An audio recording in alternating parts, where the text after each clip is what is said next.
Lizzie set down the clam bucket and rake she'd carried from the dory and walked carefully up to him, a little wary because you never can tell what idiots might do. Do you understand me? Turner nodded. Lie down and put your head back, like this. He felt her hands on his shoulders and let her push him down. She put one hand behind his head and laid him back until he was flat. Turn your head. The blood started to run down over his left cheek.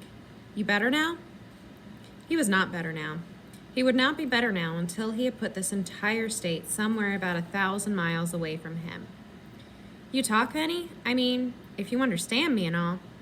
I talk, said Turner, but not usually to people who hide out and scare someone so the rock comes down on his face. Well, said Lizzie slowly, as far as the rock coming down on your face, I'm not the fool who threw it up. Turner was in no mood to allow that this was so. It looks like it's letting up some. Looks like it might be a little anyways. Turner moved his hand to his face, hesitated, and then gently touched his nose. Is it pushed off to one side? Not much. Not so that anyone would notice, unless they were up close, but not so much. This was not the answer Turner had been hoping for. He touched his nose again and decided that he probably shouldn't try to push it back into place. What were you doing, What were you doing anyway, hitting stones? I was hitting at stones. You've got a reason to do that? Yes, I've got a reason to do that. Lizzie sat down on the ground and considered. You don't have to snap so. Turner sat up slowly, touched his nose again, felt a new spurt of blood, and laid his head back. Lizzie thought he looked like a dog trying to sniff out something, but not quite getting hold of the scent. She decided she would not tell him this. If you take that shirt off, we could try to wash out the blood, she said. Salt water is fine for that. Salt water will do for everything. Maybe not, said Turner. He stood up, his head held carefully, and looked fully at her for the first time. He was surprised to find that he immediately liked her. In fact, he was almost shocked that he immediately liked her.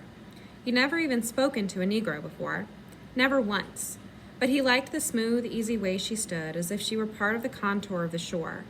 He liked the oak brown of her eyes and the grip of her long toes on the rocky ground, the tilt of her head like a sail catching the wind.